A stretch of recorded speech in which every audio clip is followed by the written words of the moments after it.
The following may contain offensive language, adult humor, and or content that some viewers may find offensive. The views and opinions expressed by any one speaker does not explicitly or necessarily reflect or represent those of Mark Radulich or W2M Network. Please listen with caution, or don't listen at all.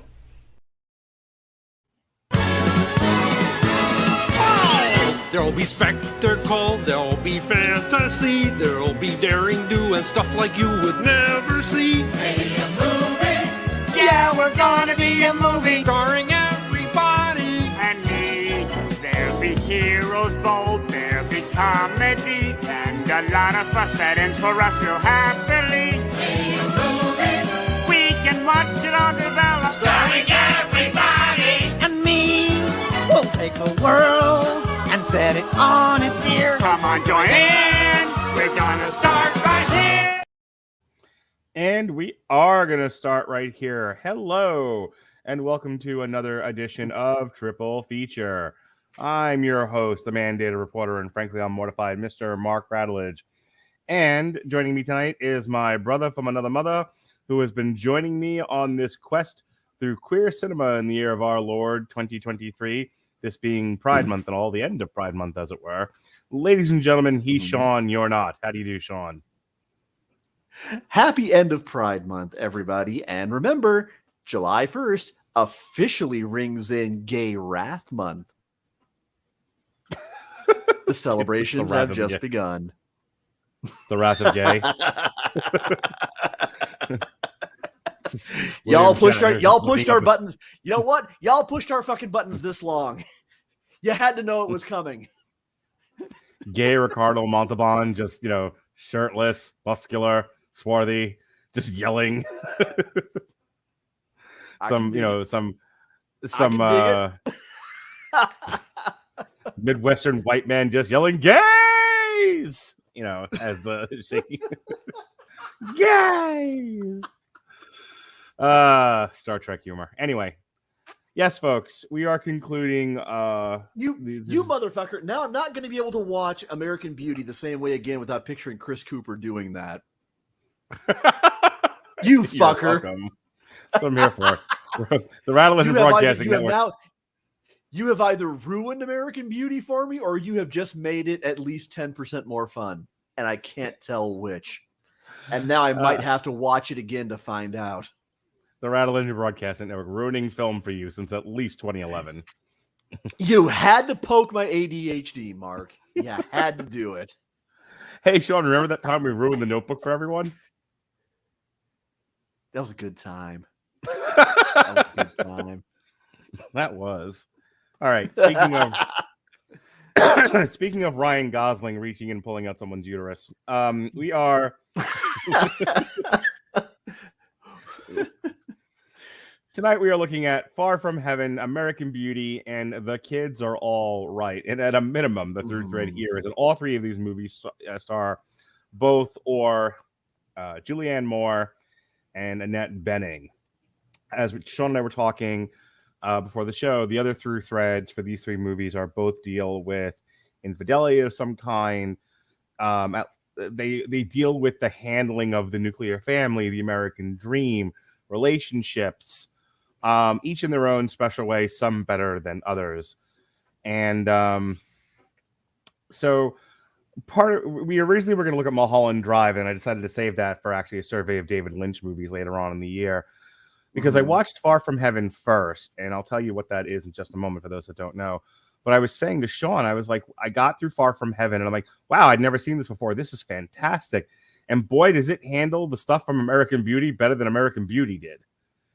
And we were like, well, now we should compare and contrast them, like we would do with a civil court on trial.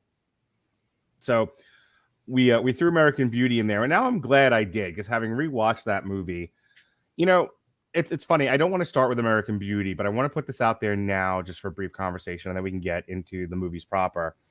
The first time you watch American Beauty, the big attraction is the relationship between Kevin Spacey and what is the young gal's name? The Nina Suvari.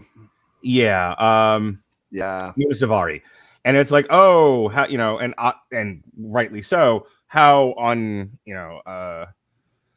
irresponsible the relationship is, how I can't think of the word I'm looking for here, but this is not a good relationship. This is wildly inappropriate. That's the word. Wildly inappropriate relationship. And watching it a second time, the Mina Savari Kevin Spacey stuff is like a small part of this movie. The big part of the movie is really the dissatisfaction. And I remember thinking it at the time, and it made much more sense to me now. The dissatisfaction and the almost contempt the writers have with the modern middle class, upper middle class nuclear family. Like, if you, God forbid, you should have a stable household with a man and a wife and a child and and two steady incomes. How that is a contemptible dream. How that comes across for some people as empty and unfulfilling is beyond me. But that's what I got out of American Beauty the second time around, was that relationship between Annette Bening and Kevin Spacey, and then specifically because Kevin Spacey sort of driving the whole thing, like his just sort of contemptuous with his acting. Yeah, to the point where I didn't so much care about, like, his stuff with Mina Savari was part of it. It wasn't the whole movie, but I remember at the time they made it like that was the whole movie. Like, this is the story of a man and his lust for a teenage girl. It's like so much more than that. They really duplicitously milked that lurid taboo for all it was worth in the marketing, and it really misses out on the fact that number one, Kevin Spacey's acting consisted of, I'm fairly convinced, one day him being really conflicted about the direction his character was supposed to take. And, given what a hidden in plain sight, not so secret, a lot of Kevin's pastimes have been over the years. You could just call him a sex pest. That's fine. Yeah, pervy little sex pest who tried to play the gay card to get out of going to prison. I gotta presume that either Sam Mendes or Alan Ball maybe knew him and was willing to just kind of cross that line and just say, okay, Kevin, just pretend it's Tuesday. Okay, gotcha. Just roll it. I got it. We're good. But it also kind of misses the fact that I'm going to go out here on a limb and I'm going to say that I want to say I remember her being better in other things, but Mina Suvari is far and away the worst actress in this movie. The worst performer of either sex in this movie. I haven't decided if her performance is bad or if she's just written twatty. And I watched this movie and it's like, gosh, everyone else is so good in this. Is she supposed to be this bad? Let me counter it with this. Sure. You have a very similar character in The Kids Are All Right. Yeah. I'm blanking on her name, despite the fact that I literally just finished watching this movie 45 minutes ago. I apologize. If it's the eldest daughter, it's Mia Wasikowski. I'm thinking it's more like the daughter's friend, the best friend, the one who is Zosia Mamet. Yeah, the one who is insistent that she wants to play Hyde Loki's staff with Mark Ruffalo. Okay. Yeah, no, this is Zosia Russell Mamet as Sasha, the close friend of Jimmy. Yeah. Sasha, thank you. And Sasha is not 1 millionth as jarringly corny. And kind of borderline soap opera or B movie hammy as Mina Suvari. I'm going to offer, if I may, this as evidence to my point. and then we really ought to go back to starting from the beginning of this and go to Far From Heaven. Yes, we really should. We really should. So I'm watching Far From Heaven, and I'm getting American Beauty vibes, and I'm like, I'm wondering if anyone else has made this comparison. So I Googled it, because that's what you do in the year of our Lord 2023. And I did. I found a couple of articles. I found some blogs. And one of the things I noted about American Beauty was how over-the-top cartoonish it was. But they weren't focusing on poor dear Mina Suvari. They were focusing on Annette Bening, who compare her performance in American Beauty to her much more grounded, much more realistic portrayal in The Kids Are All Right. And the thing that they said was how cartoonish she comes across in American Beauty. And I'm wondering if that's what the whole motif was in the movie, was everybody needs to be on 11. Everybody needs to be on like pro wrestling level of stupidity. See, I felt like Thora Birch was the only one who was playing a human being and not a caricature. She's the closest one. She's the closest to the mark. Now, I preface this by saying I watched this while I had my daily Delta 8 and 10 gummy still working its way through my system. So I don't think this is that out there of a watching an American Beauty while high theory, but it struck me that I can kind of forgive Wes Bentley's performance, because I think he might, and you might have some insight into this given your academic background and your professional background. I feel like Wes Bentley's character could almost be like fan theoried as possibly maybe being on the spectrum. Oh God, yeah. He's way spectrum. So I feel like that kind of forgives a lot of awkwardness about his character. But yeah, everyone else is just, and like I said, Spacey is just Kevin on a Tuesday. No more, no less. But just about everybody else around them, but especially Annette Bening and Chris Cooper, I thought, were just playing these volume cranked up to 11 and knob ripped off suburban caricatures of a manic depressive housewife and a not necessarily all that realistic hyper conservative ex-veteran. Yeah. All right, let's get into Far From Heaven. Sorry, we'll come back to the Nakey Rose movie. We are definitely coming back to American Beauty. But I want to talk about Far From Heaven first, since that's what kind of got the ball rolling on this discussion. Far From Heaven is a 2002 independent period romantic drama film written and directed by Todd Haynes, starring Julianne Moore, Dennis Quaid, Dennis Haysbert, and Patricia Clarkson. It premiered at the Venice Film Festival, where Moore won the Volpe Cup for Best Actress, and cinematographer Edward Lockman won a prize for Outstanding Individual Contribution. It tells the story of Kathy Whitaker, a 1950s housewife living in a wealthy suburban Connecticut, as she sees her seemingly perfect life begin to fall apart as it does. Haynes pays homage to the films of Douglas Sirk's, especially 1955's All That Heaven Allows, 1956's Written on the Wind, and 1959's Imitation of Life, and explores race, gender, roles, sexual orientation, and class in the context of 1950s America. So without getting into the nitty-gritty plot synopsis, you have kind of two coexisting stories. You have Dennis Quaid, who is a closeted homosexual. He's also the man of the household. He's married to Julianne Moore. They have 2 kids. He has a good job. He is everything. He is the American dream, as it were. And but he's hiding a deep, dark secret, and that he's gay in the 50s, and he's having affairs at work, et cetera, et cetera. And it's treated, as it was back then, like a mental disorder, something to be cured.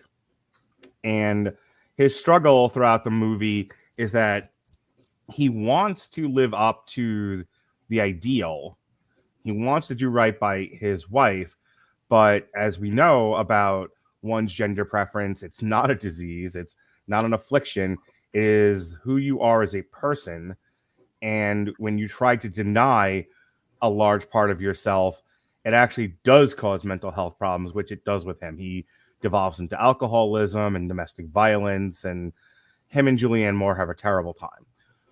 Julianne Moore copes with the loss of her American dream, the husband to take care of the household, wanting to live up to that sort of Dick Donna Reed style woman who takes care of the kids, takes care of the household, make sure the husband is attended to and is cared for in turn by said husband. All that gets turned on its head because of this. And she finds comfort in a black gentleman played by Dennis Haysbert, sort of a friend of the family sort of thing. And they develop a friendship, almost a romance, but it's the 1950s and she's a white woman. So the neighbors are not having it. And it's a really interesting thing with Far From Heaven. And I'll let you weigh in here, Sean, about how the homosexuality of the era is treated, again, like it's almost like having a disease that you just don't talk about with people. It's like, hey, it's a personal thing. I'm going through some stuff, best not to talk about it. It's uncouth. It's so, it's treated with a lot more kid gloves than like the latent racism of the area. This woman is seen in public with a black guy, and that town is this close to like setting the whole thing on fire. And it's like it's weird. They're sort of embedded in the writing, and I don't know how on purpose this was. It's almost like you're almost supposed to feel bad for Dennis Quaid, for struggling with homosexuality, but Julianne Moore is almost. I get what the writers were doing here, and I'm not saying this was their message, but it was almost like Julianne Moore was committing an offense to God by befriending a black guy, as opposed to her husband, who's just dealing with some struggles. It's a really interesting movie, and don't get me wrong, at the end, you totally sympathize with Julianne Moore's plight, but it is handled very differently from Dennis Quaid's.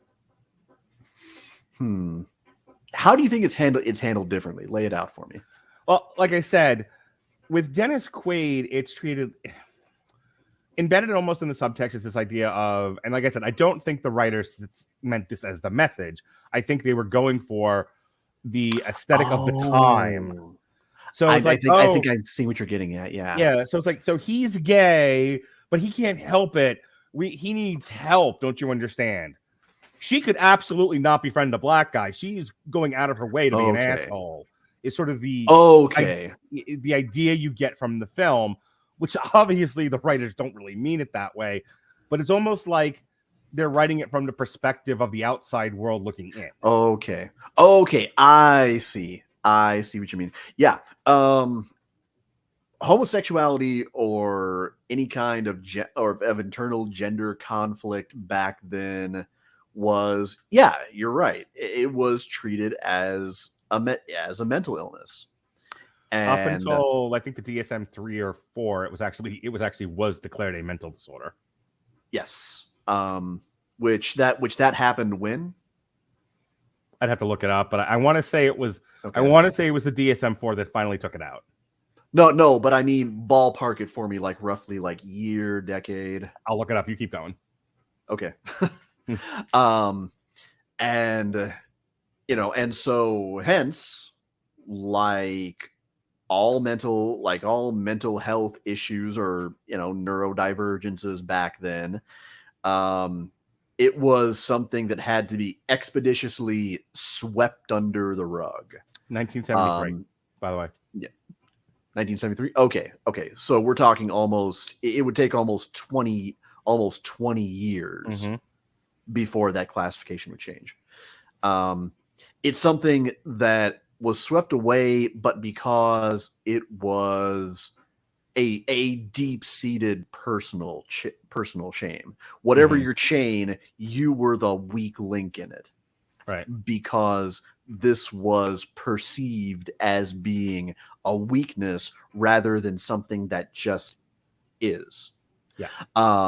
Whereas on the other hand, the Gardner and Julianne Moore, Des Haysbert, Julianne Moore's relationship was treated more as you are consciously firing a shot across the bow at the social order, and all of our lives, the entirety of our neat little pile of shit could be thrown out of balance by what you're choosing to do. Right. He And can't. hence- This poor man can't help himself. You can absolutely choose to not talk to black people like you're supposed to. Yeah. So the other one is oh yeah, poor man, you can't help it. We'll get you all the help we can to try to beat this thing, so you can get back to really loving the pussy. Like only a 1950s white man could. Enough said. And then, yeah, and then on the other side, it's devil may care to the whole notion of there goes the neighborhood. Yeah. And ironically, it ends up kind of bringing both sides together in their mutual hatred of that attempted interracial coupling. Yeah. They're at least not fighting. They're at least not fighting each other. They're both throwing rocks through the windows of the same people. Right. I have to say, I really, really loved Far From Heaven. Oh yeah. I think the relationship, because one of the things about the relationship between Julianne Moore and Dennis Haysbert is it's not lustful. It is absolutely, No. when you think about, like, she doesn't necessarily ever cheat on Dennis Quaid, but when you think about infidelity, sometimes it's driven by lust, dissatisfaction, mental illness, a desire for an alternative relationship structure not necessarily accepted by the great masses of people out there. However, in this particular case, it wasn't driven by any of those things. She was perfectly happy and satisfied in her marriage. But there is a thing that happens, and I would be curious to kind of get your opinion on this. We can just sort of sit back and wax philosophical for a moment. Yeah, sure. I'm going to throw this out there, and I don't want much like last week. Don't kill the messenger. I'm just throwing this out there because this is the thing that people do think, and that is, you man and a woman, you get married, you get jobs, you have kids, you get a dog, you get a picket fence, you're living the American dream. You're meeting the societal expectations. You're doing what you're supposed to do, and I think like Friends dealt with this in the most piss poor way possible. And then one of you turns out your spouse is homosexual. And there's this thing of like, did I fail my spouse? Because they weren't gay when I met them, and then they turned gay.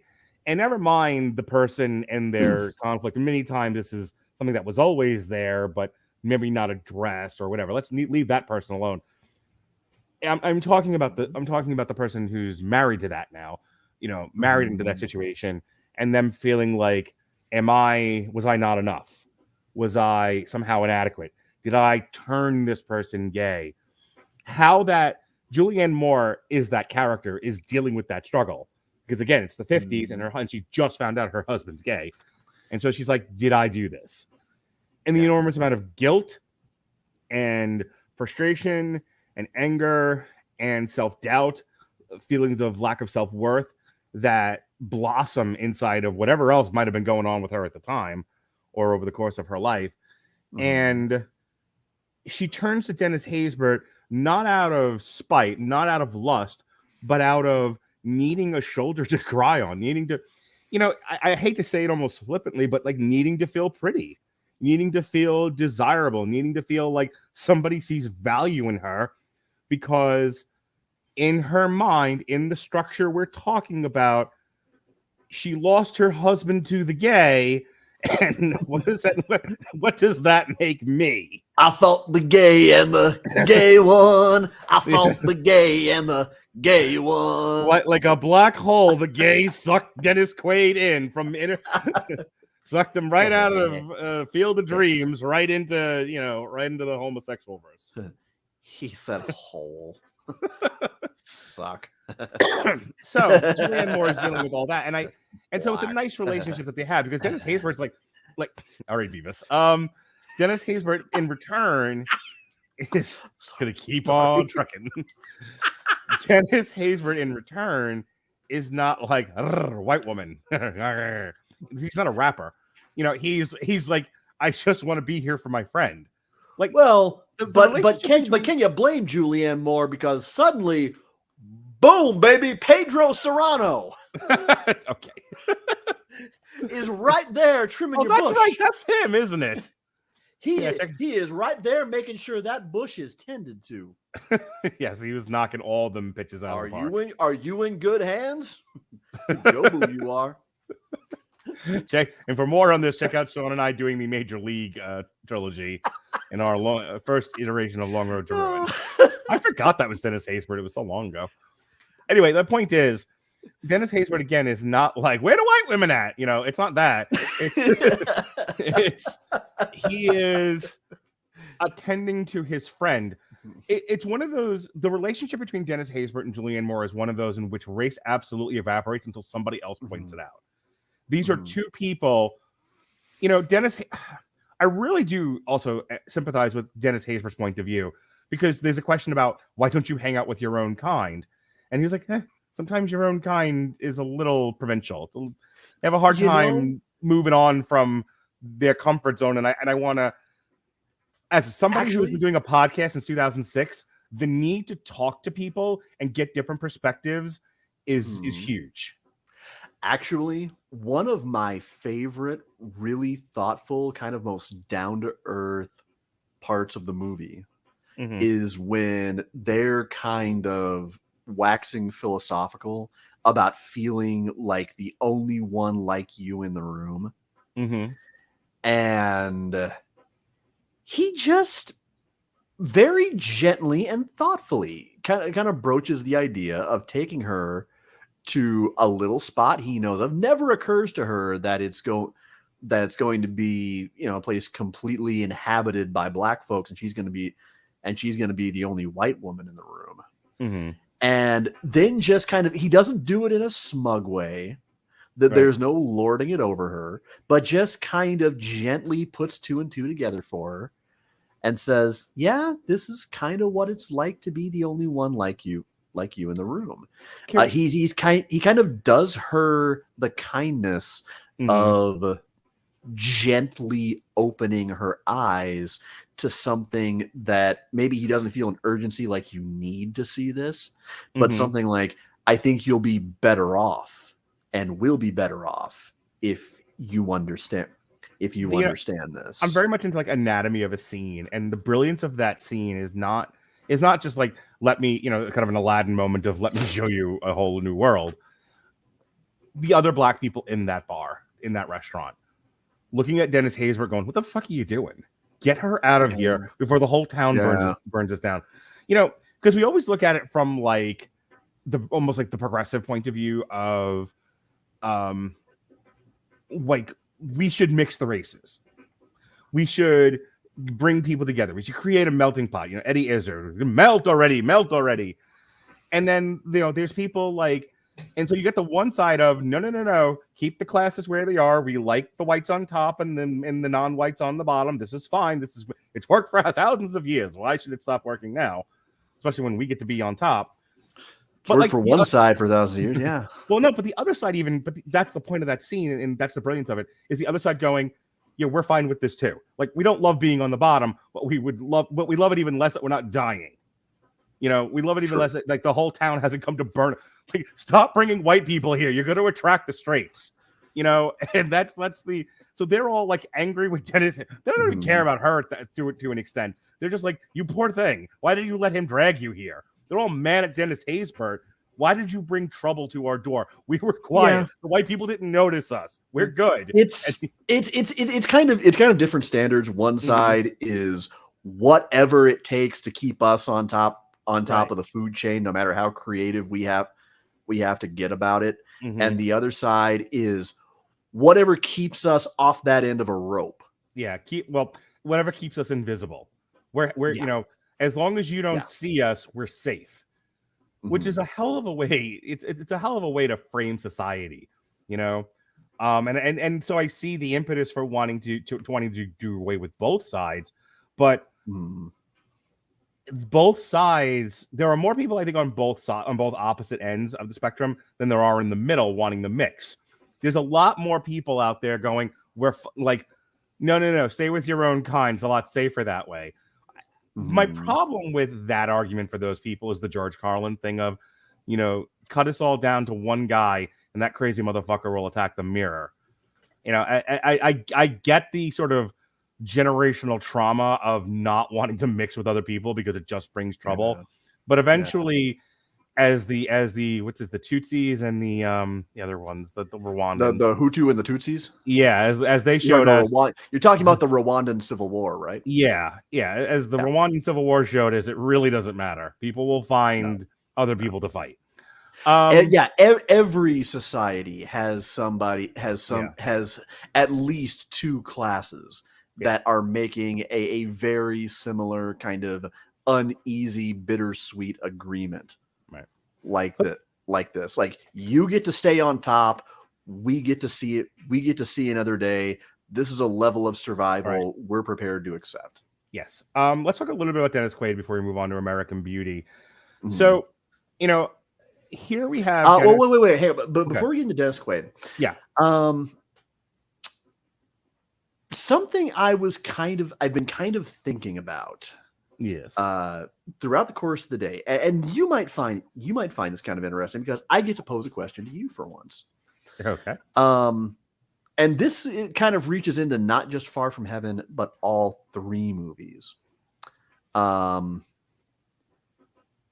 do you feel about the possibility that these movies are all kind of conveying a message that monogamy is not necessarily the only right way for everyone? Here's the thing. I think all three movies on some level are making the point of monogamy isn't going to work for everybody and shouldn't be foisted upon people just as strict gender preferences or anything else. I think all three movies in their own way make the argument of forcing people to live a specific way breeds nothing but a falling apart of one's mental health, and in a lot of ways the same societal structures we're trying to preserve. They do, unfortunately, some of these movies do it better than others, and the whole idea of like non-monogamy is very personal to me, especially these days. And never mind my sort of personal struggles with it. What I tell people all the time is from a macro level, I see the argument for non-monogamy. I see the argument for finding value in having a circle of people around you for one reason or another, and not, and not trying to get everything you need from one partner. I think if you take all three of these movies and smush them together, you might have one cohesive, coherent argument for that. The problem is, again, with Far From Heaven, it's in the subtext. It's not in like the macro text. With American Beauty, you're so caught up in Kevin Spacey's sort of contempt for the American dream that, especially at the time that it was made, and you're looking at Annette Bedding's sort of cartoonish performance of a woman trying to overachieve in her status, that like her cheating isn't looked at as, well, this is a rejection of monogamy, structural norms. This was, she's a bitch, she's terrible, and she gets Kevin Spacey, the Burnhams, do I have the last name right? Is it the Burnhams? Yeah, Lester Burnham. Yeah. My thought on this is even having a poly open relationship wasn't going to save those two. No, and that is it wasn't going to change Annette Bening and Kevin Spacey like a piece of furniture. That wasn't going to change. Can I make sure I say that in big bold letters? Because what you just said really needs to be shouted from the rooftops. Whether it be any kind of ethical non-monogamy, that should be something that as partners you decide is something you want to do. It was something that your relationship was already sound and on solid structure, and this is something you want to add to it. This is we met a couple not that long ago who was just like, "Oh, swinging saved our marriage."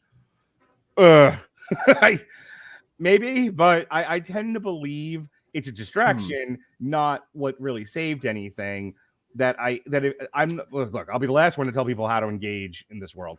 But my thing is, your relationship should be on good, solid footing before you start to add other people and other relationships to it. So no. Any kind of ethical non-monogamy was not going to fix the relationship between Annette Bening and Kevin Spacey. People can enter into polycules for myriad reasons. Mm-hmm. With Anne and I won't go into them here on the air, but we kind of have our reasons for having our own arrangement. Has nothing to do with feeling a need to fix anything that's necessarily broken in our relationship. It's kind of been the way it's been from the start for us. Well, you brought up all three of these movies, and go ahead, but I want to piggyback with The Kids Are All Right. Well, I was gonna say, and the other thing that I would actually kind of bring up too is the fact that, and keep in mind, I say this as a pansexual man in an open relationship with a pansexual woman, is that it does force me to grudgingly admit that, yes, as much as I hate the erasure, as much as I hate the stigma, as much as I loathe the paranoia, it makes me understand why some people, and I say this kind of about all three movies, would be wary of being in a relationship with somebody who is either not 100% straight or not 100% gay. Well, The Kids Are All Right. Go ahead, sorry. And that is that, when you have that natural attraction, if you are not a secure person from the get-go who has had that conversation with their partner, like Anne and I did when we first got together,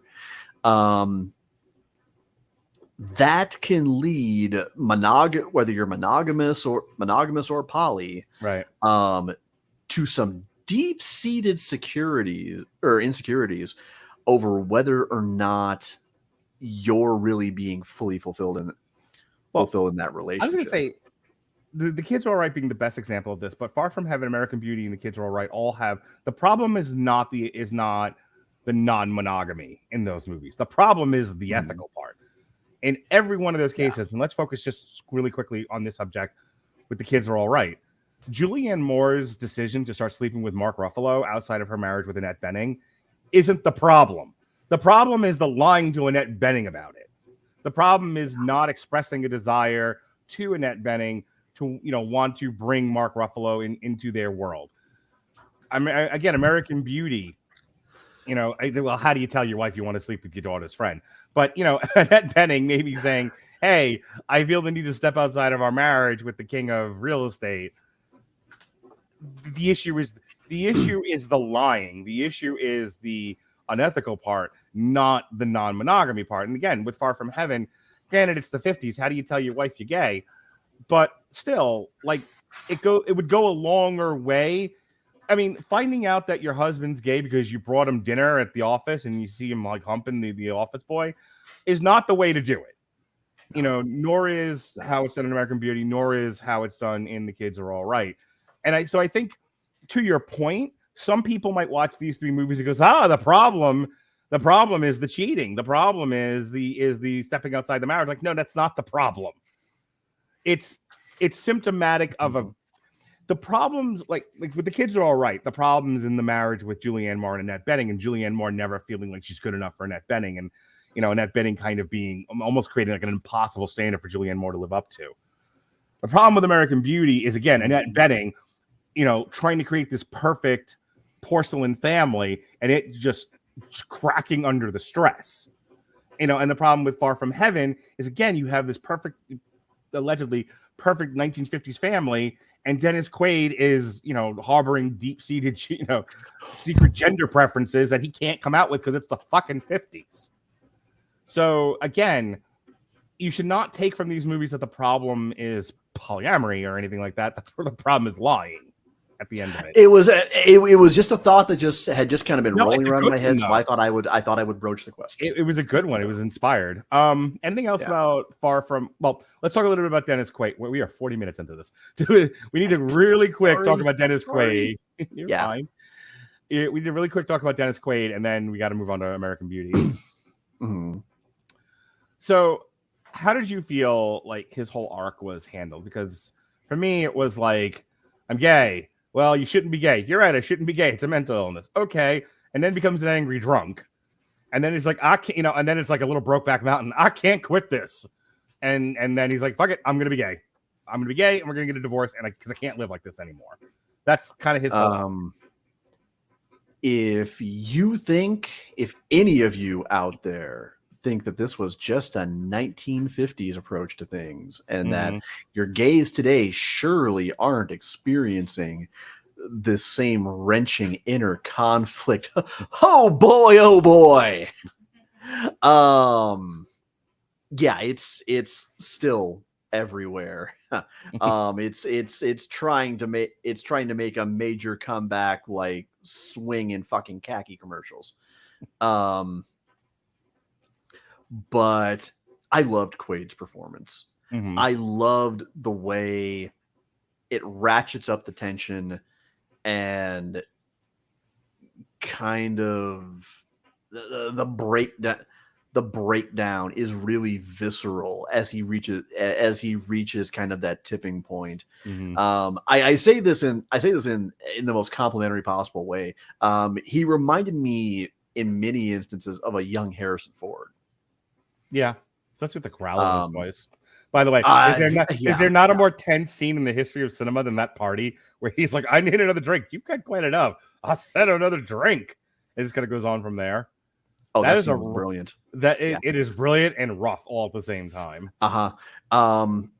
What to kind of start to put maybe just kind of a finer point on it, what I would say is I love how the movie opens on this idyllic opening shot through the verdant green trees of kind of a downtown square, and you've got that lovely ornate kind of robin's egg blue font for the title.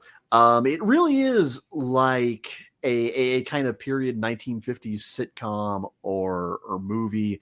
But the thing is, from there, the breakdown of this whole kind of utopia that never was, that we've been kind of insistently masturbating to for about the last 70 or so years, is the fact that it's really not gradual. You really don't get to just kind of lavish very long in that perfectly kept, sanitary kind of Leave It to Beaver, Andy Griffith Show, what have you, piece. The breakdown kind of starts almost immediately, and it's not really explosive like in American Beauty, but it's just a gradual dissection of that laughable myth of an American dream, kind of from the word go,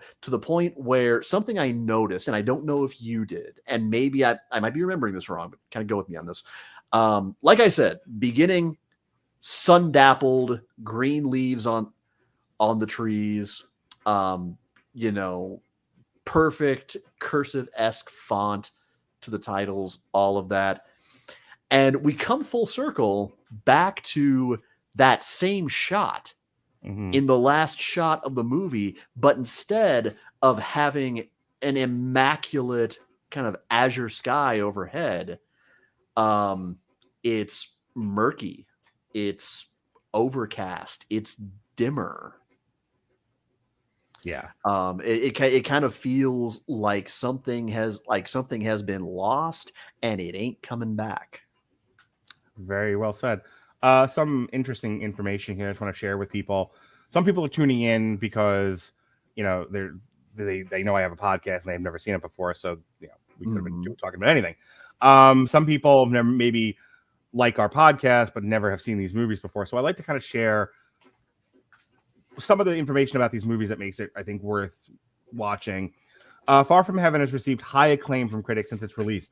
It holds an 87% fresh rating on Rotten Tomatoes based on 220 reviews, with an average rating of 8.2 out of 10. The site's critical consensus, written by ChatGPT, reads, an exquisitely designed and performed melodrama, Far From Heaven earns its viewers tears with sincerity and intelligence. Metacritic, it's 84 out of 100 based on 37 critics, including universal acclaim. Jonathan Rosenbaum called the film a masterpiece and considered it a companion of Hayes' earlier film Safe in 1995, and its use of the same talented actors to explore suburban alienation in comparable gargantuan consumerist surroundings. Regarding the casting of Raymond, Peter Bradshaw of The Guardian wrote that Hayes brings a Poitier-esque dignity and poise. The film was nominated in 4 categories at the 75th Academy Awards: Best Actress in a Leading Role, Julianne Moore; Best Original Screenplay, Todd Haynes; Best Cinematography, which it absolutely should have won, Edward Lockman; and Best Original Score, Elmer Bernstein. We talked about the Volpe Cup already. So it was nominated. It did not win any Academy Awards in 2002. Same with the Golden Globes. Same with the Screen Actors Guild. However, it won everything it was nominated for in the Independent Spirit Awards in 2002. It won. Julianne Moore won Best Actress for the Critics' Choice Movie Awards. It won. Dennis Haysbert won Best Supporting Actor in the Satellite Awards. It won a couple of Los Angeles Film Critics. It won a couple of.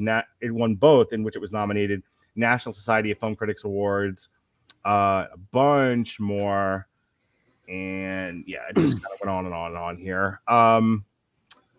The film was recognized by the American Film Institute at 2005's AFI's 100 Years of Film Scores. So, good legacy film here for people to check out. You know, I just realized something. Yes, sir. The whole one of the big pillars of this week's episode was that we wanted to compare specifically Far From Heaven and American Beauty. Mm-hmm. American Beauty was a sweeping one of the best movies of the year that won Best Oscar, absolutely took awards by storm, and we kind of just never talk about it nowadays, like a lot of Best Picture winners, actually. This might actually be a pretty damn close to perfect film that I think it's a crying shame we don't talk about more often. Agreed. In terms of just how top to bottom virtually immaculate it is. I've talked before about movies where you see it once and it's a jarring experience, it's a weighty experience. You're glad you had it, but you'll be even happier if you never have to watch that movie again. Not so much. This one might have actually, because I saw it years ago and really liked it. Seeing it now, I love it, and I don't think I would ever turn down an opportunity to watch this one again. If you never mind the fact, I mean, we're focusing on it because of Pride Month and because of the themes and whatnot, but if you're like a film person and you're looking for a movie where you can appreciate the cinematography, the aesthetic, the style, look no further than Far From Heaven. This is beautifully shot. I would even throw this out there. If you liked Pleasantville, yeah, this will blow you the fuck away with how much better it ends up being. And don't get me wrong, it's a much more mature film. Don't get me wrong, I like Pleasantville, but this one is 1,000 times more mature and evolved, and 100% less on the nose with its themes. All right, so American Beauty, as it were, is a 1999 American black comedy drama written by Alan Ball and directed by Sam Mendes, and his feature directorial debut. Kevin Spacey stars as Lester Burnham, an advertising exec who has a midlife crisis. Sure he does. When he becomes infatuated with his teenage daughter's best friend, played by Mina Savari. Annette Bening stars as Lester's materialistic wife, Carolyn, and Thora Birch plays their insecure daughter, Jane. Wes Bentley, Chris Cooper, and Allison Janney co-star.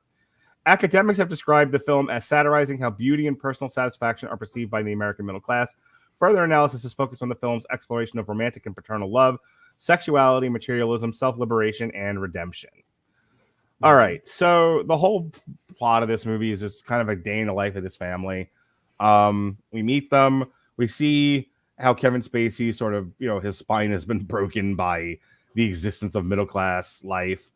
We meet Thora Birch, who is this mousy, quiet, mildly disgusted teenage girl.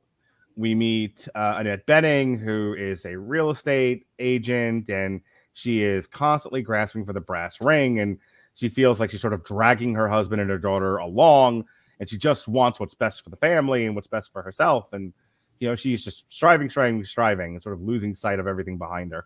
And then we meet the neighbors. We have Chris Cooper, who is a veteran and a, violently anti-gay person. Allison Janney, who is a Zoloft out, just zonked out, depressed, vacant woman. And then we meet Wes Bentley, who is a pot dealing amateur filmmaker. It's funny.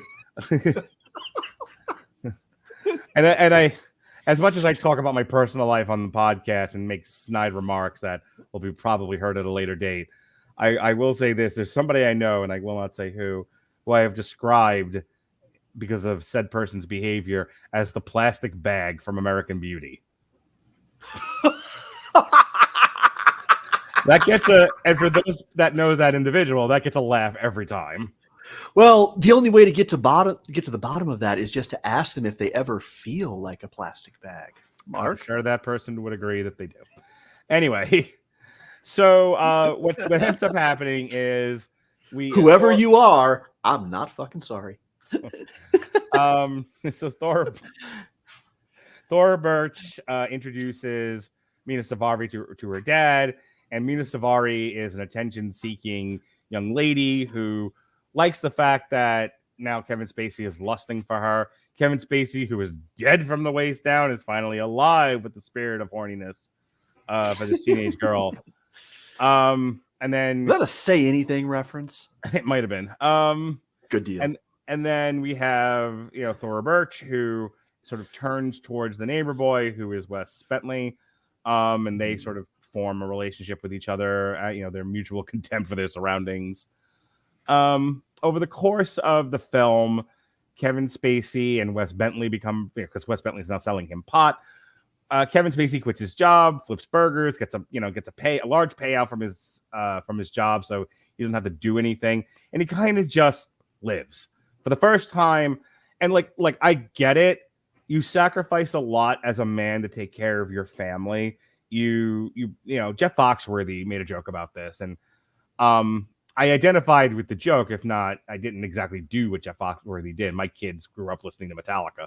But he was like, one minute you're blaring down the road listening to Led Zeppelin. The next minute the kids going, hey, diddle diddle, the cat and the fiddle.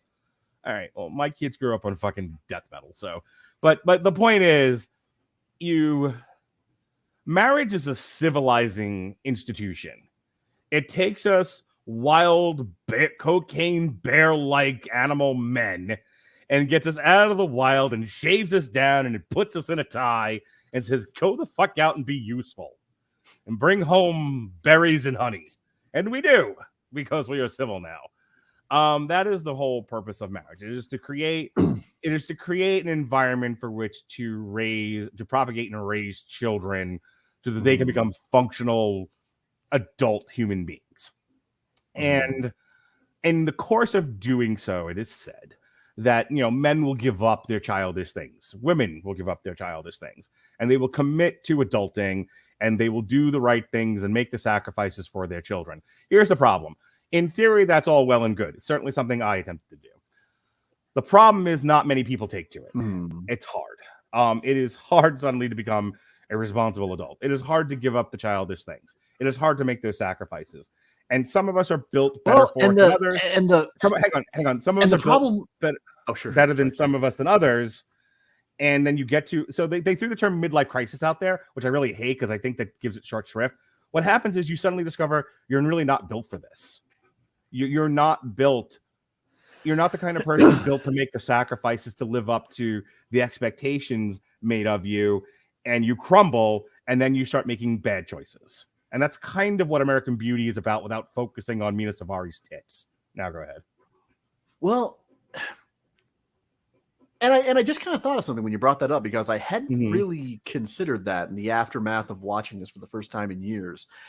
But when you talk about somebody who's doing it for the kids, who's making sacrifices and doing things they don't necessarily like for their kids, it's misguided and horrible and volatile and brings about tragedy. But you know who the only figure is in this movie that I see actually kind of doing that? Fucking Chris Cooper. No, he genuinely feels like he is doing what's best for his kid. And you can see how torn up he is about how he doesn't like the things that he's doing, but he genuinely feels like it's for Wes Bentley's own good. And if I keep using the actors' names, I apologize. I'm having a weird night where I'm blanking on character names. It's fine. But really, when you watch the Burnhams, they might try to throw that out there as some kind of cop-out justification for their antics.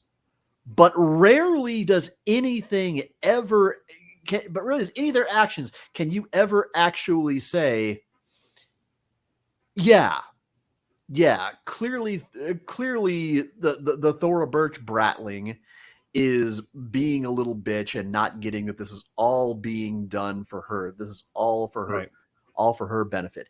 She is an afterthought to these two monsters. So here's what I'm going to tell you.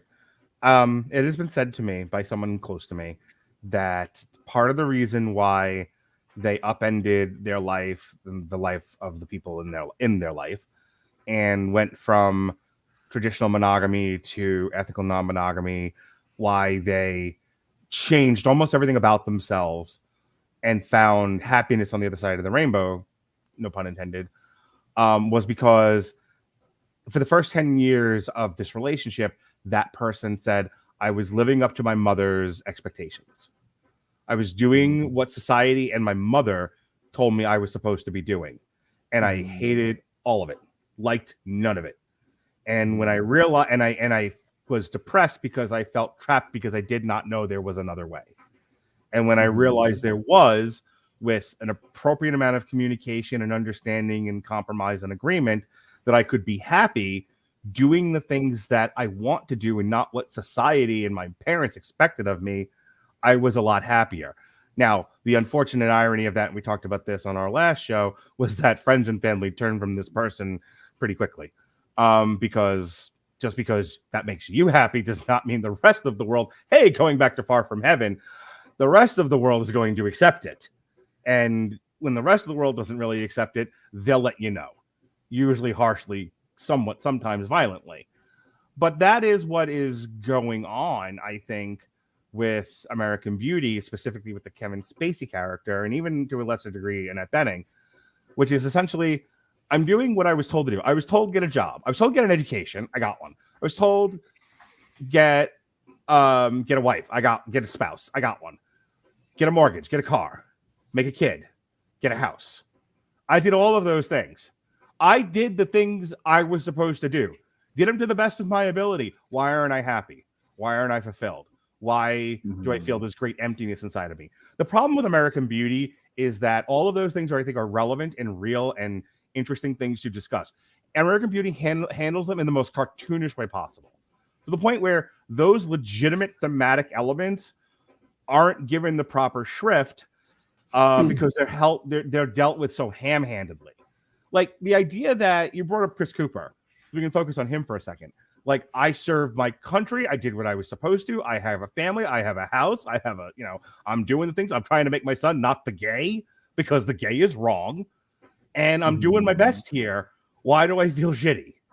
Why is this not work? Why is my wife a zombie? Why is my son doing weird shit? Why if we do all the right things, do things not work out the right way for us? Why is the reward for my willingness to do these things to be further punished by bad things happening to me and my family.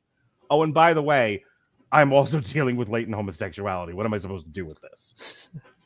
I feel like with Chris and Lester, Chris and Kevin, I'll just say, on the one hand, you've got Chris, who, despite seeing so much evidence to the contrary that there are other ways for people to be happy, functional, and contributing members to society, and is just perfectly willing to just keep throwing himself against the rocks, to keep beating his head against the wall in the name of what he sees is the one true way to do it.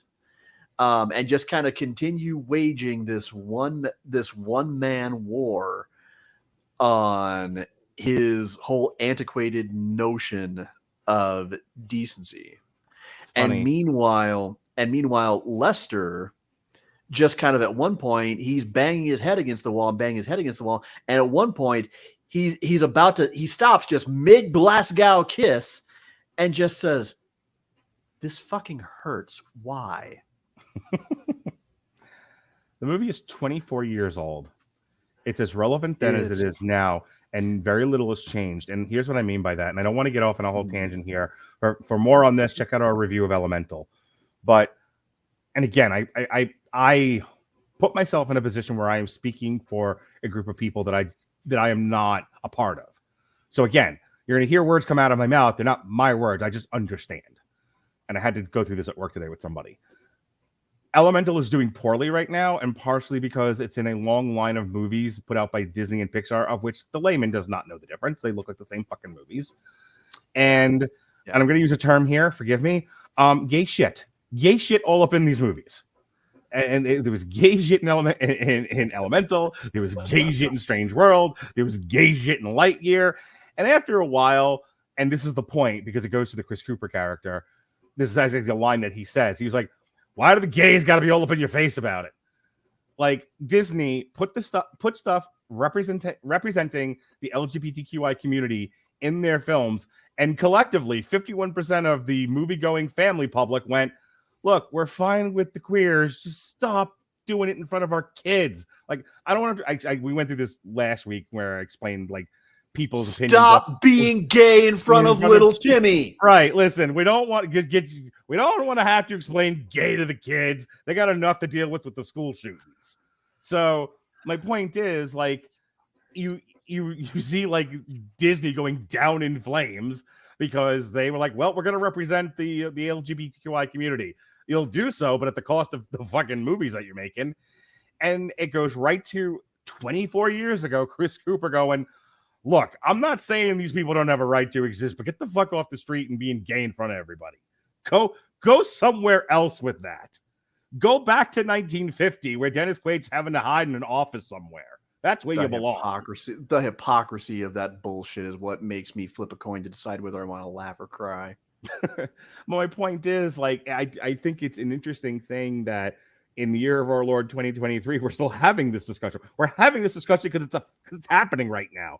People are actively turning away from what was once a trusted family entertainment source because there might be gay shit in their movies. And 24 years ago, Chris Cooper was representing a segment of our population bigger than we'd like to admit. Going, could we keep the queers back in the closet where they belong, where they won't affect the children? Well, I mean, when you're that used to being pretty much the societal default. No, I mean that's what we've got here. Mm-hmm. We have got a whole demographic that just doesn't know how to fucking handle it.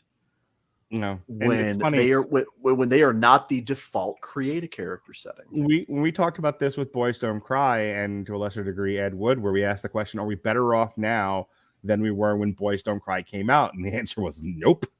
Decidedly not. And I'll say this. Why do they have to keep forcing it on us? Now you know how we feel. Anywho, generations of this shit. But what kind of gets me is, you know what else came out the same year as American Beauty? Fight Club. Oh my And God. actually, another movie we reviewed on here. an actually fairly smart movie Mm-hmm. that a whole fuck ton of really shitty people egregiously misunderstood. Yeah, missed the point entirely. So I want to American. I was gonna say the reason I draw the comparison is because Fight Club is a fairly smart movie that a whole lot of people missed the point of. American Beauty is what a whole bunch of people who saw it that year, myself included, for the longest time thought a smart movie looked like. I think I think the worst offense of American Beauty, I think, especially after watching it again and definitely comparing it to Far From Heaven, is you as an audience member should not come away with contempt for middle class America. You should understand that it's imperfect and that struggles with identity are real and should be talked about, and we should definitely be having a conversation about societal expectations. And maybe not everyone was meant to raise a nuclear family. Just like not everyone was meant to go to college, not everyone was meant to work a 9 to 5. The sort of progressive, sort of loosey-goosey idea of people should be pursuing the structures and the lives that suit them and their personalities and their needs and their anxieties, not everyone falling in lockstep into the same structure. Those are all things you should have come away with American Beauty discussing. Instead, everyone sort of comes, because of the way the movie poorly handles this, you come away with kind of laughing at something that I think is necessary in society. Look, we spent a good portion of this podcast and a few others talking about non-traditional relationship structures, and those are very necessary, but so are the traditional ones. And I think there's room in this world for both. You come away from American Beauty thinking the traditional ones aren't worth anything. That's hurtful, in my opinion. And it is. And it's frustrating because I don't think that's the case in Far From Heaven. In Far From Heaven, it's almost a tragedy. It's like, hey, these things are valuable. It didn't work out for these people. That's sad, and we should be sad for them. With American Beauty, it's almost like you're supposed to laugh at them. Like, ha ha, the white class, middle class America didn't work out for you. You want to talk about an agenda? Okay, fine. I'll give you a perfectly reasonable agenda. How about this? If that quiet, monogamous, middle-class suburban life works for you, great. I'm happy for you. Everyone should be happy for you that you have found your way. All that we really want to ask, here is your gay agenda in a nutshell. Leave everyone else, as long as they're not hurting anybody, the fuck alone, and stop this ignorant ass fatwa against them just because they, either by choice or by destiny, had to find another way that's separate from your own. That's the agenda. Leave us the fuck alone. I'm going to make the opposing point of views argument just because I can. Not that it's one that I necessarily, well, to a degree, but not to the degree these people do. There are some that would say, and some of these people are our friends, Sean, that uniformity of social structures is what's best for society. That the more outliers you have, the more sort of fluid you have as societal structures, the worse society becomes. It's all relative argument. If everything is relative, then nothing means anything and society doesn't progress. That's the argument. Which isn't true at all. Okay. It's not that you necessarily need one codified, strict structure for absolutely everything. Some things, yes, will suit having a very uniform set of beliefs. Things like killing people, generally bad idea. Stealing, also not cool. But on the other hand, covered in the Old Testament. Yeah. Sorry, I throw it out there. And hey, you know what? Newsflash, everybody. Even God had some shit to work through. Right. It wasn't until about halfway through the Bible that he got on the good meds, kind of talked through some of his shit, had a kid, and settle down a bit. yeah, and kind of found his way. It happens. It takes some of us time, but you have to kind of keep trying to find that. Otherwise, you're just going to continue to be the hammer that looks at everything and sees a nail. Anything else about American Beauty by itself or with comparison to Far From Heaven? Not really all that much, to be honest. I mean, it comes away with a tragic, chaotic ending. Really kind of plays on the gay panic, and there wasn't as much that I really took away from it as I did from Far From Heaven, or about 90% of The Kids Are All Right. There is one thing I want to address, because it reminds me of a big slack jaw fucking knockdown drag out fight my podcast friends and I had over a particular movie. But our fight was part of a bigger problem with this movie at large in the society. And the movie is called Cuties, or Mignons, as it's original French. Was this the dance movie? Yes. Like the child dance troupe movie? Yes. Am I thinking of the right one? Okay. And if anyone would like to hear me and Jesse get into a very intellectual argument about this movie, by all means, go back in our archive and check out the review of Mignon/Cuties, where we articulated our issues with it and each other. But I do want to talk about the controversy that came out of it, because there was the contextual, the content controversy, and then there was the marketing controversy. And the marketing controversy was by far the bigger problem. So if you looked at the original French poster for Mignons, it is the four girls. They have shopping bags. They're walking in the street. It's a wide shot. Okay, not particularly sexualized. One of them may have been wearing a crop top. I don't remember. But it is four girls walking in a street, on a cobblestone street, in the distance with shopping bags. The Netflix thumbnail was them in their dance gear with close-up shots of their crotches. And there was... I remember that. Yeah. And if you talk to the writer and director of the movie and you ask her, what was your point here? What are you trying to say? It's like that we sexualize young girls. That in asking them to do things that are perceived to be innocent, we are in fact sexualizing them.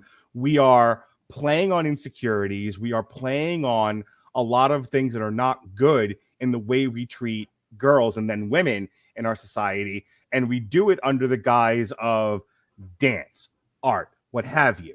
That is what she was trying to go for. May have not hit the target. That is up for debate. And we certainly, Jesse and I talked about that with some of the shots she uses. Some of them a little unfortunate. These are young girls after all. But the point, but never mind all that, because the point was like Netflix had an opportunity here and whiffed the ball and hit the umpire with the bat. It was, instead of just using the fucking poster, it was, hey, this movie is about a young troupe of dance girl troupe in tight clothing and crotch shots. Why don't we just put that in the poster instead? And of course, that's all no one fucking saw this movie except me, apparently. But but that's all anyone paid attention to. The whole like cancel Netflix thing that came out of that, hashtag cancel Netflix, was about that thumbnail. Now, the reason I'm bringing that up, if you look at the graphic behind our little Brady boxes here on StreamYard, you see it's a bear abdomen and a rose. Look at the original marketing for American Beauty. It's Mina Suvari daintily covered in rose petals, naked. And the focus of the marketing of the movie, like the trailers and stuff, was Kevin Spacey lusting after Mina Suvari. The unfortunate legacy of American Beauty is that so much of the movie has nothing to fucking do with that. But that became the central focus. which tells you more about us as a society than it does anything about this film. That you know what's going to get people to come see this movie? Not a thoughtful discussion of the reach and loss of the American dream, not about marital dissatisfaction, not about latent homosexuality. Mina Savari's tits, which I saw open for Megadeth in 1989 at the Roseland Ballroom. Anywho, my point is, like, at some point, you have to kind of like look at ourselves in the mirror going, if this is what it takes to get us to the fucking movies, the problem is I have seen the problem and it is us. With that said, American Beauty, God help us. Ages like an avocado. So I'm not going to read the whole like Wikipedia entry here. I just want to read a little bit of this. It received overwhelming praise. Of course it did. Can we just say, you kind of hinted at this before. We are so like willing to overlook something really, really smart and overly praise the dumb in this society. 24 years ago, now same problem. Like the dumb is awesome. The really smart, no one pays any attention to. It's almost worse than like people yelling at it or being angry with it. It's like this is I mean, Fight Club was like I said, it was a thoughtful piece written by a very openly gay man, and it was written as a cautionary tale. Right. But just the point of it got entirely lost in the shuffle. It got lost. Yes, in it became the fight song for toxic masculinity. Of a phrase I hate, by the way. Yeah, you know, it was Jason Newsted's bass playing for Metallica amidst And Justice for All. Do I have the right album? The one where they basically hit mute on his track? Or am I thinking of Black Album? Which one? Do I have it right? Well, I want to say it was Injustice for All. It had to have been Injustice for All because Cliff Burton dies before that album comes out. He died during the Puppet Store. The real point, the real good meat of what Fight Club had to say was that bass line, and it just got tuned all the way down by people who couldn't figure out Tyler Durden is the bad man. Right, he is not your role model. Whereas on the sorry, go ahead. Yeah, whereas on the other hand, this hilariously melodramatic schlock masquerading as depth won Best Fucking Picture, won Kevin Spacey Best Fucking Actor. Yeah. Overwhelming praise for Spacey, Mendez, and Ball. Variety reported no other, don't you understand, dear hearts, 1999 movie has benefited from such universal raves. All right. I like, what the fuck? Hang on. List of accolades by American Beauty. The 72nd Academy Awards. Who the fuck ran up? What else was listed? All right. Best Picture. American Beauty, The Cider House Rules, The Green Mile, The Insider, and The Sixth Sense. Ooh. Oh my God, The Green Mile and The Sixth Sense. I don't feel good now. I need a shower. I regret that I paid to see this in theaters when I was in high school. Yeah, I feel bad. Fuck me. Now. This is the cinematic equivalent of the Walk of Shame. My heels are in my hands. My dignity is in my lap. Anyway, God. Again, I have seen The Enemy, and it is us. No other movie in 1999, like, you know, The Green Mile, has benefited from such universal raves. It was the best received title at the Toronto International Film Festival, where it won People's Choice Award after a ballot of festival audiences. The Toronto Film Festival's director, Piers Handling, said American Beauty was the buzz of the festival and the most talked about. We're so stupid as a culture. In a year when Tom Hanks, Barry Pepper, and and Michael Clark Duncan adapted one of Stephen King's finest hours into one of the few Stephen King adaptations that actually top to bottom fucking works. It got beat by American Beauty. By Mina Suvari's tits. That's what I'm calling it. All right. It won Best Picture, Best Director, Best Actor for Kevin Spacey. Annette Bening was nominated but did not win Best Actress. It won Best Screenplay and Best Cinematography. Fuck, what was it up against Best Cinematography? Now I'm curious. Think about it. It beat The Sixth Sense for Best Cinematography. Let's see here. Where are you? Best Cinematography. Okay. The End of the Affair, The Insider, Sleepy Hollow, and Snow Falling on Cedars. Those were the ones that were nominated for Best Cinematography? Yeah. Well, no wonder that was somehow a weak class. Several of the Best Picture nominees we just rattled off, I think, had superior cinematography to that. And its probably highest profile competition was fucking Sleepy Hollow. Yep. All right. So that's I think we can move on from American Beauty. So The Kids Are All Right. 2010 American comedy drama film directed by Lisa Chodolenko and written by Chodolenko and Stuart Blumberg. It is among the first mainstream movies to show a same-sex couple raising two teenagers. A hit at the 2010 Sundance Film Festival, it opened in limited release on July 9, 2010. Expanded into more theaters on July 30th, 2010, and was released on DVD and Blu-ray November 16th of 2010. The film was awarded the Golden Globe Award for Best Motion Picture, Musical, or Comedy.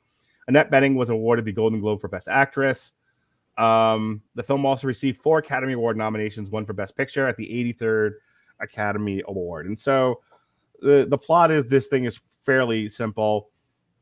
Julianne Moore and Annette Bening have 2 artificially inseminated children that have grown to teenagers, and the one that turns 18 decides to look for her donor father, who turns out to be Mark Ruffalo. And Mark Ruffalo becomes embedded in this family, much to the chagrin of Annette Bening. Along the way, Julianne Moore begins a sexual relationship with Mark Ruffalo in secret. She's cheating on Annette Bening, and it all kind of blows up towards the end of the movie, where by the end of it, nobody likes Mark Ruffalo, and Mark Ruffalo's like, I'm kind of a shitty person. I'm sorry. And that's the whole movie. It takes an hour and 45 minutes to get there, but that's the movie. I mean, I like The Kids Are All Right. We talked a little bit about this before. I really liked it. Before we hit the record button. It's kind of like you're watching this relationship grow. You're watching these characters move through this drama. And then, like I said, Annette Bening discovers that Julianne Moore's cheating on her, and it all kind of falls apart, and then the movie ends. It just ends.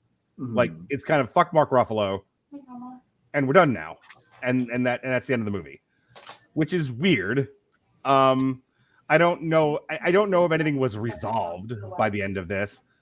I think the meat of the movie is the relationship between Annette Bening and Julianne Moore, and how, like we said at the start of the podcast, you can't fix your marriage by fucking another person. Short form. That's not going to make things better. Not to mention the fact that you as that third person amount to just being a distraction, and the term sex doll gets thrown around a lot. And so like Mark Ruffalo is trying his damnedest to be a part of his daughter's life, and instead it's just kind of seen as a troublemaker and a homewrecker. Right. And then everyone's just sort of done with him by the end of the movie. Okay. And that's kind of it. Okay. My take on this, and I apologize if there's some crosstalk. Anne is trying to do some wedding planning business in the background. But I'll just go with it. But my thing kind of is that I don't think that Mark Ruffalo's character is necessarily a bad person. I don't think so either. I think he's an idiot. It's kind of the bag from American Beauty. Yeah, It's just sort I of don't. floating around, you know. Yeah, I don't think he's necessarily malevolent. Yeah. Or Machiavellian or anything No, or I think anything he's like that. thoughtless. I think he's just sort of acting on Yeah. impulse and Yeah. and like desire. Yeah, I don't think there's necessarily any selfishness or self-centeredness about him. There's just kind of an obliviousness to the scope of the consequences Mhm. until the very end of the movie. I don't think anybody necessarily really makes a dumb decision that sets everything in motion either. I think it's more so that metaphorically there's kind of this gap in the caulk in the door, and Mark Ruffalo is just kind of the draft that just kind of seeps in. Well, And I that would kind al- of gap in the caulk is just kind of the flaws that are already there and kind of beginning to manifest. Well, I think Julianne between- Moore makes dumb decisions, like lying to your spouse, for example. She does, but that all happens after Mark Ruffalo has been introduced to the picture. Sure. I don't think the kids necessarily made an unwise move by making the decision that they're legally entitled to at 18 to decide whether they want to meet their biological father or not. Lots of kids make decisions that go both ways. Some decide, nope, don't really need to know. My family's the one who raised me. I'm good. Others get curious and kind of want to know. And Don't get me wrong. I agree with the idea of like they let in sort of this agent of chaos, but the decision to do that was not inherently a bad one. No, it wasn't. It was made kind of ignorant of what exactly they were getting into. Sure. And even then, it's often hard to necessarily find him unlikable, especially at the dinner party when he's making a genuine effort Right. to try to smooth things over, to actually kind of find some common ground with Nick, and really kind of winning Nick over. Yeah. To his credit, trying to kind of give his kids the best advice. Well, his kids, the kids, kind of the best advice that he possibly can along the way as he's bonding with them. But then at the end, the problem is you never really get to experience any growth on his part and kind of where he closes the whole thing. All you see is that he just kind of makes one last attempt to make amends. He gets told off. He yeets his helmet at his motorcycle. And then that's the last we see of him. The best comparison I can kind of make is You've of course seen, I imagine, the animated version of The Killing Joke, right? Oh my God, yeah. Okay, stick with me here. There is a great adaptation of The Killing Joke there, as long as you skip the tacked on arc with Barbara fucking Bruce. Yeah. Yep. As long as you skip that, after that, it goes just right into the original story and pretty much adapts it note for note. The only thing that changes its context is if you watch that opening storyline. Right. That's the only one that really kind of changes the scope and the ramifications of everything. Well, same thing with The Kids Are All Right. The best thing you can do, I think, is just cut the movie off after Julianne Moore interrupts the whatever the hell they were watching and kind of just tries to kind of own her failings. Yeah.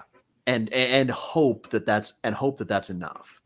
I think that's probably the best way to end it, because when we get to the part where they're dropping the kid off at college, really nothing really develops from that, except that after you sit through all that, you get that tacked on scene of the car where Laser, I can't believe I have to fucking say that,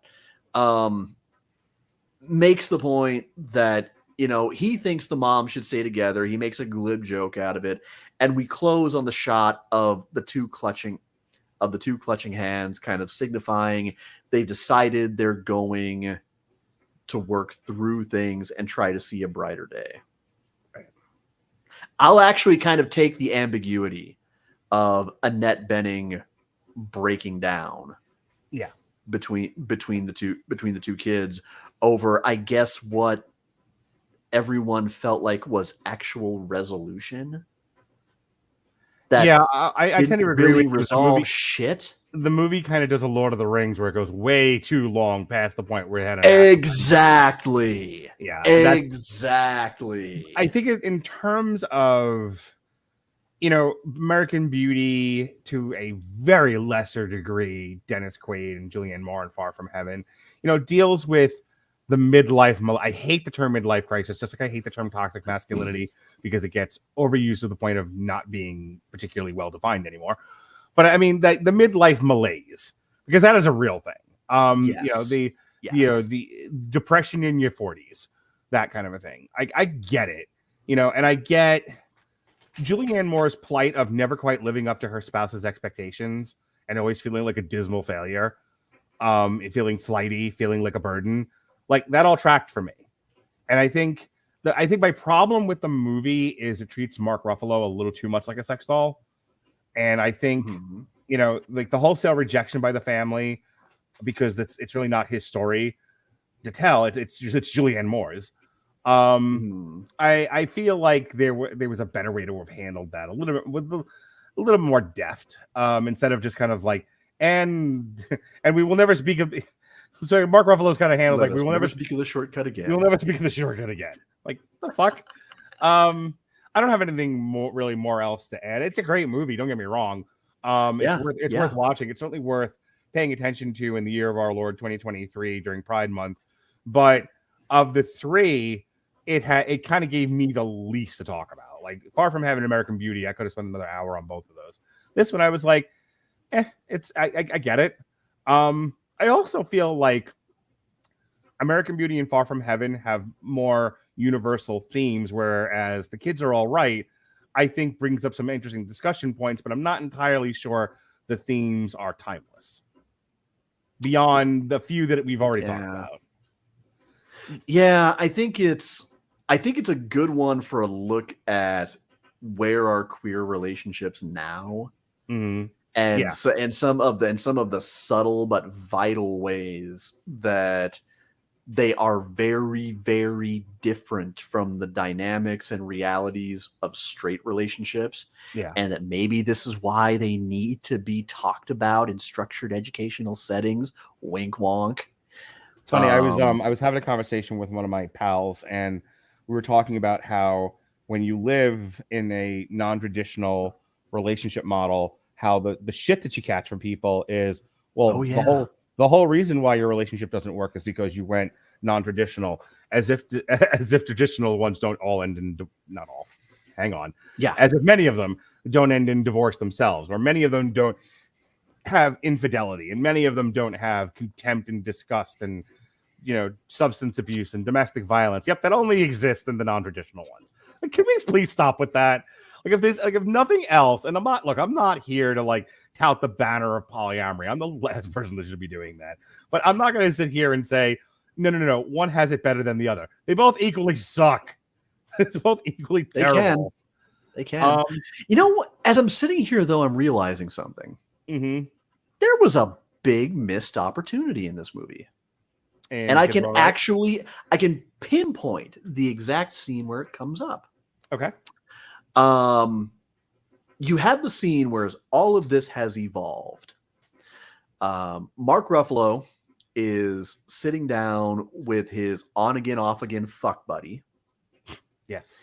And they're talking about kind of where things are going, what they've been missing out on, how things have changed.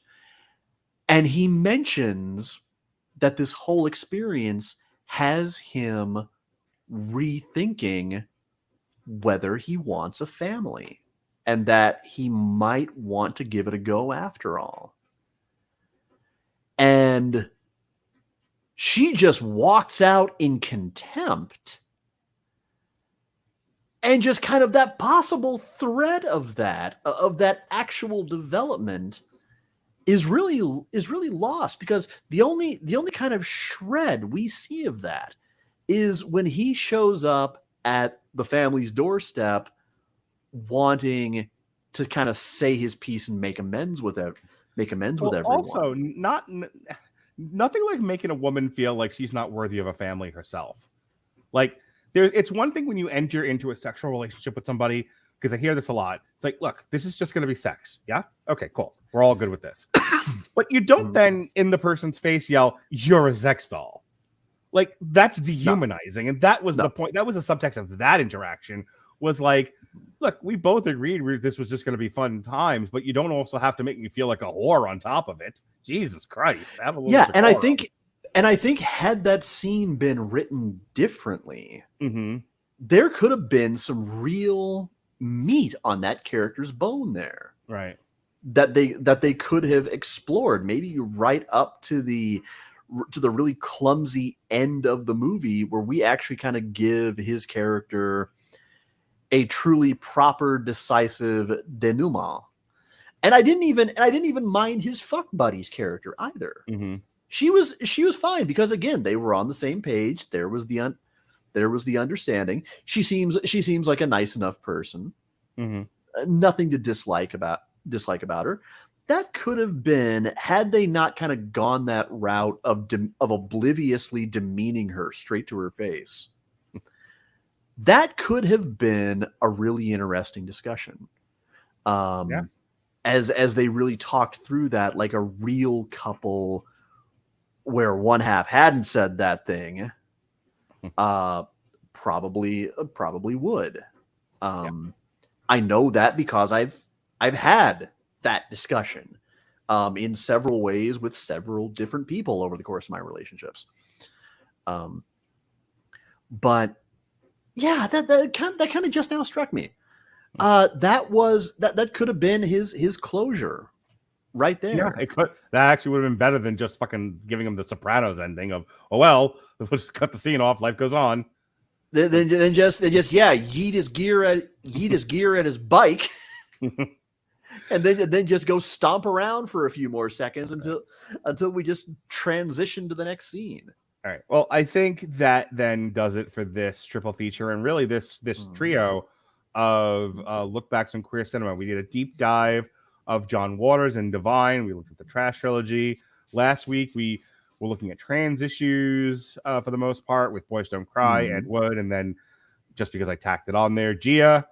And we're ending, and then we're ending things with these really prize winning artistic films that really deal with not, the thing of it is that, and this needs to be said out loud, LGBTQI themes and issues are universal issues because they're people, and people have these issues. Mm-hmm. And I think that often gets, look, and I'm just as guilty of that as anybody else. I literally like, it's June, I'm doing gay shit now. Okay, so next month I'm doing shark shit because it's Shark Week. Like, in February I was doing black shit because it was Black History Month. I get it. I'm part of the problem. But I think it does need to be said that, these films have, I believe, universal appeal. It's a shame that they only get spotlighted when it's the theme of the month. But I'd rather spotlight them during Pride Month than not at all. And I hope that people go ahead. And I'm deeply, deeply, sincerely grateful that you have me along every year for this journey, because as I'm, compared to a lot of people, still relatively kind of young in my own journey since coming out. Mm-hmm. A lot of this has been, I think, as educational for me as it has been to you and anybody else.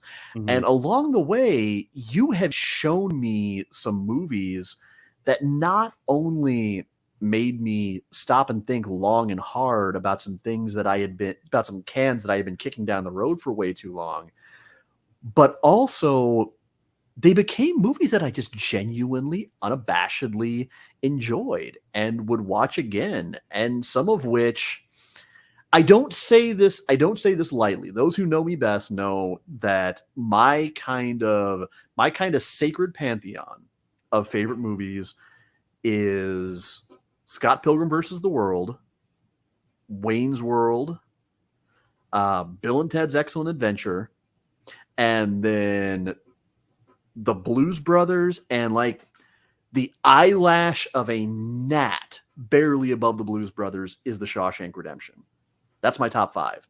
Mhm. I now feel, especially after this year, that I would probably rank Far From Heaven and The Kids Are All Right. Most of The Kids Are All Right. Probably up there right below. Far From Heaven is probably the closest to kind of being like tied for 5th in there.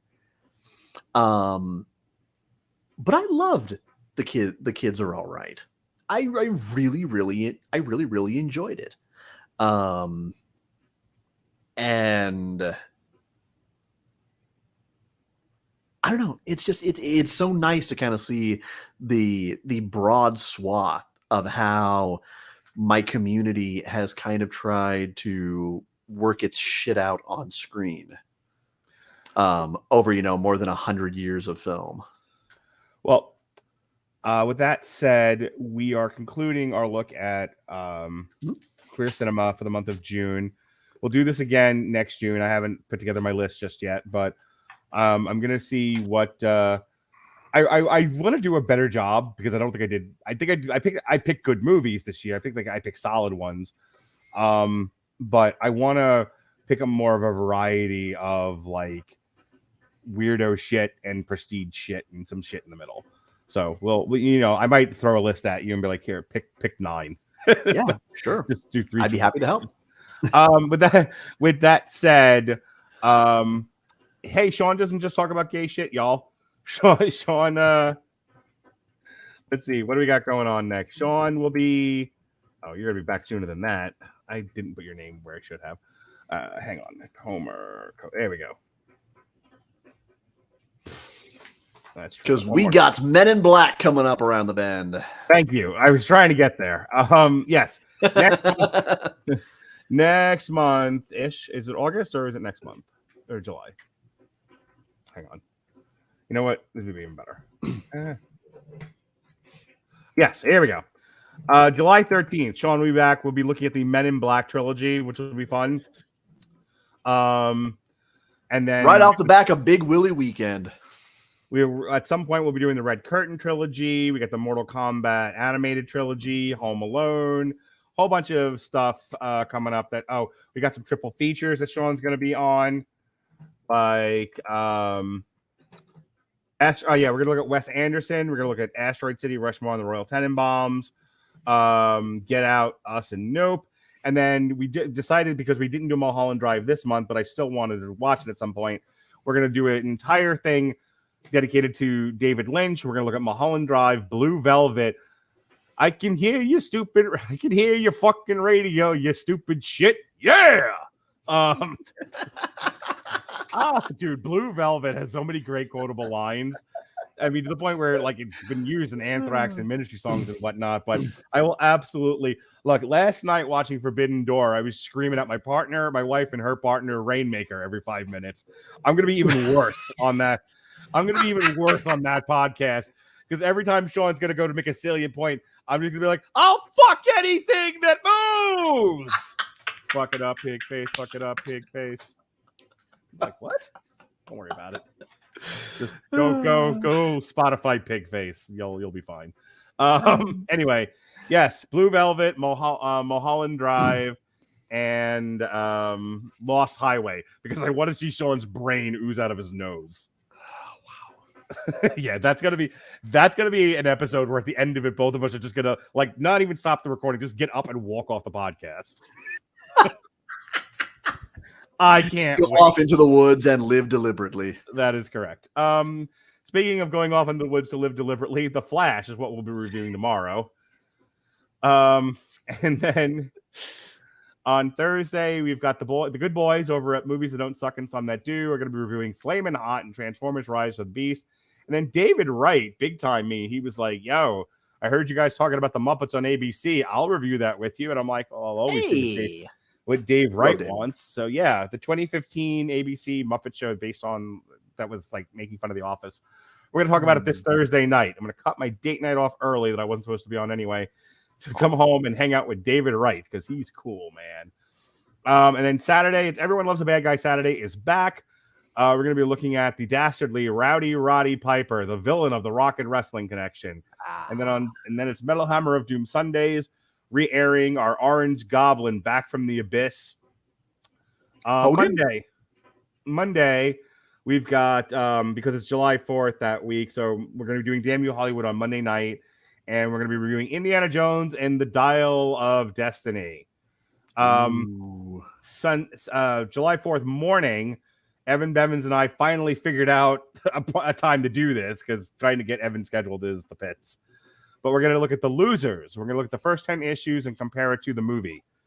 And so that's all for me. Thanks. I'm driving. Sean, show us where you pissed from. Long story short, whether you wanted it or not, I'm back, baby.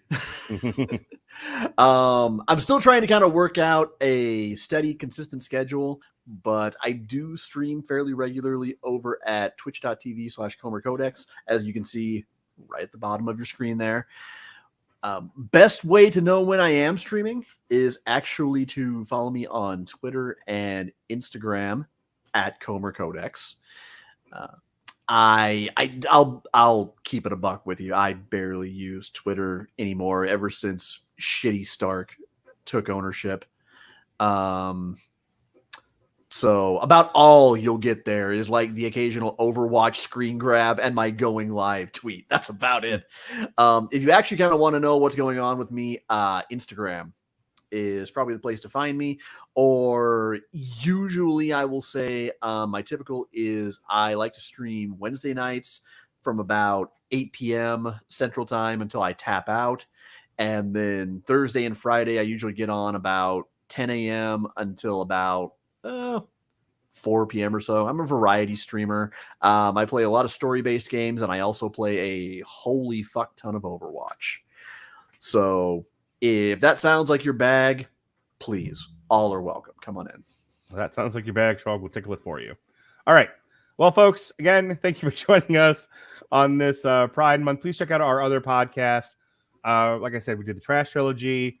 We did Boys Don't Cry, G, and Ed Wood. Last year, in case anyone is interested, we did Brokeback Mountain, Benedetta. God, what was the other one? Brokeback, Benedetta. Let's see. What was it? Now I'm trying to remember. Yeah, no, I'm like looking it up now. It was Benedetta, Brokeback Mountain, and My Own Private Idaho. Yes. We did. You know what? There's an easier way to do this. We did. I know we did a Damn You Hollywood special edition, Damn You Hollywood for Fire Island. That was fun. I liked Fire Island. Yeah, that was a good one. Stonewall, Basic Instinct, and But I'm a Cheerleader. That was the other one we did last year. Yes, sir. You can always be certain that I'm going to pick some real great movies to represent the LGBTQI community, like Roland Emmerich's Stonewall. All right, I'm done. Well, but that was still important to talk about for a number of reasons. It was. All right. I can't begrudge you that. All right. Well, I'm glad Sean is back in the fold. Thank you for joining us here on Triple Feature on the Radulich Broadcasting Network. Be well, be safe, and behave.